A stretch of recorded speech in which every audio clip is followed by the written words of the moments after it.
مجھے زبردستی کرنا بھی آتی ہے۔ میں نے کہا کیسر بھائی، میں تجھے بھائی سمجھتی ہوں، تمہارے بارے میں نے کبھی اس طرح کا خیال بھی ذہن میں پیدا نہیں کیا۔ کیسر نے میرا ری ایکشن دیکھا تو مجھ پہ ٹوٹنے سا لگا۔ وہ جیسے ہی میری طرف بڑھا تو اتنے میں کشف بھی بات سے نکل آئی۔ کیسر نے اسے دیکھا تو وہ کمرے سے باہر نکل گیا، لیکن مجھے ایسے گھورتا گیا جیسے وہ میری خاص چیز لے کر ہی چھوڑے گا۔ کشف نے مجھ سے پوچھا کہ کیسر تم سے کیا کہہ رہا تھا، تو میں نے اسے ساری حال حقیقت بیان کر دی۔ اس رات کے بعد میں کبھی بھی کشف لوگوں کے گھر نہیں گئی۔ میری اتنی جرت ہی نہ بنی کہ میں کیسر کا سامنا کر سکوں، اور اس بات کے بارے میں نے کسی کو بھی ذکر نہیں کیا تھا۔ خیر کرتے کرتے 1.5 سال کا عرصہ بیت گیا۔ 12ویں جماعت کے پیپر ہوئے تو کچھ عرصے کے لیے پڑھائی سے جان چھوٹ چلی۔ امی ابو سے پلان بنایا کہ ہم اپنے ماموں کے گھر چلتے ہیں جو مانسہرہ میں رہتے ہیں۔ دوسرے دن ہم فیملی سمیت ماموں کے گھر کو نکل گئے۔ ہمارے پاس اپنی ذاتی گاڑی تھی، اسی لیے آرام سے جا رہے تھے کہ بدقسمتی ایسی ہوئی کہ رستے میں ہمارا کار ایکسیڈنٹ ہو گیا۔ سامنے آنے والے ٹرک کا ٹائر بلاسٹ ہوا تو وہ ہمارے ساتھ آ لگا۔ خیر کرتے کراتے امی ابو اور مجھے تینوں کو ہسپتال میں داخل کروایا گیا۔ کچھ دن تک زیر علاج رہے، لیکن اماں اور ابا اس دنیا میں زیادہ دن نہ گزار سکے۔ میرا ان دونوں کے علاوہ اور کوئی سہارا نہ تھا، لیکن ماموں نے مجھے اپنی بیٹی سمجھا اور اپنے گھر لے گئے۔ امی اور ابو کی وفات کے بعد میں پھپھو کے گھر رہنے لگی۔ میں ایک پڑھی لکھی لڑکی تھی، اسی لیے میں اپنا خرچہ خود ہی چلانا چاہتی تھی۔ میں نے جاب کے سلسلے میں اپنی سی وی بنوائی اور مختلف کمپنیوں میں اپلائی کرنا شروع کر دیا۔ شروع کے ہفتے میں ہی مجھے جوائننگ کے لیے کال آ گئی۔ میں نے تمام تر ضروری کاغذات جمع کروائے، جس کی وجہ سے مجھے پہلے ہی ہفتے پرائیویٹ آفس میں جاب مل گئی۔ نوکری ملنے کی اصل وجہ میری خوبصورتی تھی۔ خیر میں نے خوب جم کے جاب پر کام کرنا شروع کر دیا۔ اچھی خاصی سیلری بھی مل رہی تھی۔ دیکھتے ہی دیکھتے مجھے اچھا پوسٹ مل گیا۔ اس دفتر میں حارث نامی ایک لڑکا بھی جاب کرتا تھا، جس سے میری دوستی ہو گئی تھی۔ حارث بہت ہی اچھا انسان تھا۔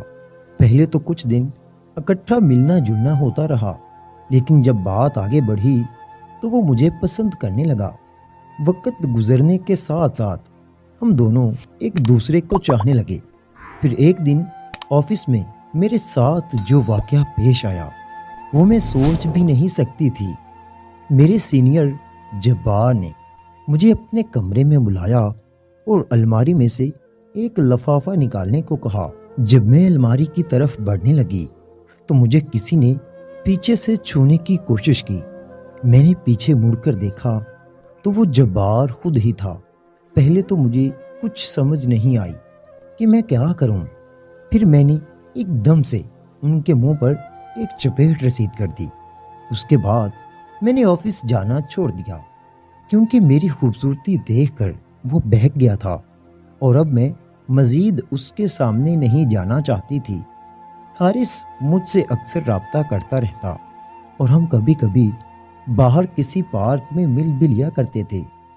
ایک دن جب ہم دونوں باغ میں بیٹھے ہوئے تھے تو حارث نے میرے ساتھ شادی کرنے کی خواہش ظاہر کر دی۔ میں نے اسے کہا کہ میرے ماں باپ تو اس دنیا میں ہیں نہیں، اسی لیے تجھے ماموں اور پھپھو سے بات کرنا ہوگی اس بارے میں، کیونکہ آخری فیصلہ تو ماموں لوگوں نے ہی کرنا تھا نا۔ پھر اس نے میرے بارے میں اپنے ماں باپ کو بتایا اور اس کے گھر والے ماموں سے میرا ہاتھ مانگنے کے لیے آ گئے۔ ماموں چاہے جیسے بھی تھے، لیکن جب انہوں نے ایک اچھا رشتہ میرے لیے آتے دیکھا تو ساری چھان بین کر کے میرے سر پر ہاتھ رکھا اور کچھ ہی دنوں میں مجھے اچھی طرح رخصت کر دیا۔ سہاگ رات سے لے کر کچھ دنوں تک حارث نے میرا بہت خیال رکھا اور اب مجھے یوں محسوس ہوتا تھا جیسے میں دنیا کی خوش نصیب لڑکی ہوں۔ مگر کچھ ہی دنوں بعد اس کا لہجہ میرے ساتھ تلخ سے تلخ ہوتا گیا، مجھ سے عجیب عجیب باتیں کرنے لگتا، مجھے ہر وقت فارغ ہونے کے طعنے دینا شروع ہو گیا۔ اس کا کہنا تھا چونکہ مہنگائی بڑھ رہی ہے تو اس لیے بیوی کو بھی شوہر کا تھوڑا بہت ہاتھ بٹانا چاہیے۔ اسی سلسلے میں میں نے مختلف جگہ پر دوبارہ سے اپلائی کرنا شروع کر دیا، مگر اب مجھے کوئی خاص کام نہ مل سکا۔ چونکہ جوانی بھی ڈلنے لگی تھی، اسی لیے کوئی نوکری دینے کو تیار ہی نہیں تھا۔ ادھر حارث جو مجھ سے پہلے ہی اکتایا رہتا تھا، اب تو مجھ پر تشدد بھی کرنے لگا، کہنے لگا کہ فلاں کی بیوی اتنی اچھی جاب کر رہی ہے، تم بالکل بیکار عورت ہو جو گھر میں صرف روٹیاں پاڑ سکتی ہو۔ پھر ایک دن ایک دائی ہمارے گھر پہ آئی، اس کے کپڑے اور زیور دیکھ کر میں حیران ہو گئی۔ شکل و صورت سے وہ کچھ خاص نہیں لگتی تھی، لیکن اس کے پاس مال و دولت کافی موجود تھی۔ اس کے بارے میں جانتی تھی کہ اس کے شوہر کا ایک معمولی سا سپر اسٹور تھا۔ میں نے دائی سے کہا کہ اگر برا نہ مانو تو ایک بات پوچھوں۔ اس نے کہا کہ پوچھو، کیا بات ہے؟ میں نے کہا کہ اتنے مہنگے کپڑے اور زیورات کہاں سے لائی ہو؟ اس نے کہا کہ یہ سب میرے یاروں اور دوستوں کی بدولت ہے۔ میں ایک سائٹ پر اپنے یاروں اور دوستوں سے بات چیت کرتی ہوں جس کا مجھے بے شمار مال ملتا ہے۔ میں اس کی بات سن کر حیران ہوئی، کیونکہ مجھے کسی بھی حال میں پیسہ کمانا تھا۔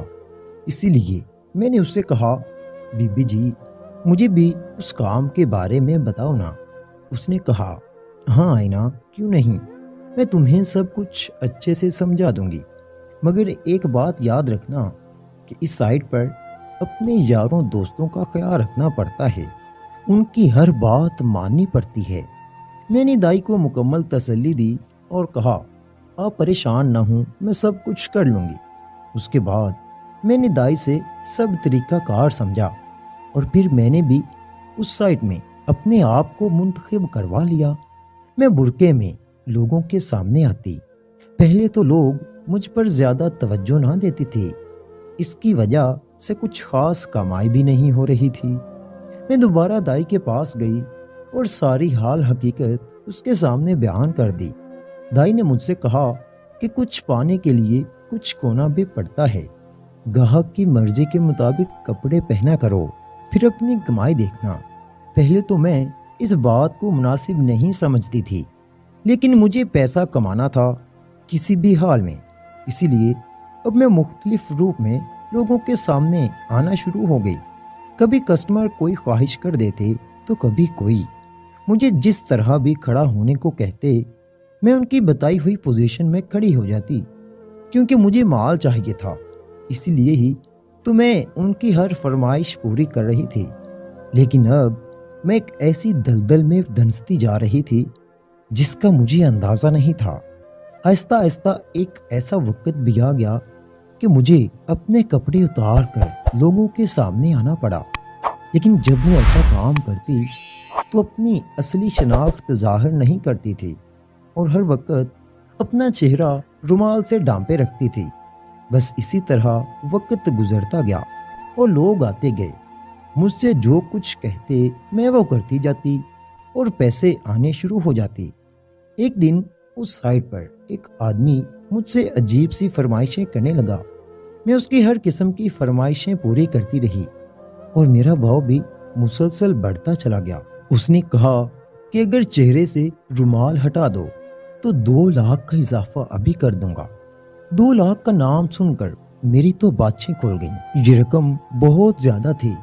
پہلے تو میں نے انکار کرنا چاہا، لیکن فوراً مجھے حارث کے طعنے یاد آئے، کیونکہ میں نے اس کو یہ بتا رکھا تھا کہ میں آن لائن نوکری کرتی ہوں، مگر یہ نہیں بتایا تھا کہ کون سی نوکری کرتی ہوں۔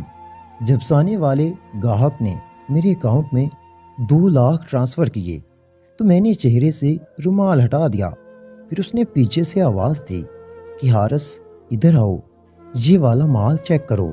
شاید وہ کسی دوست کو بلا رہا تھا۔ جلدی سے آؤ یار۔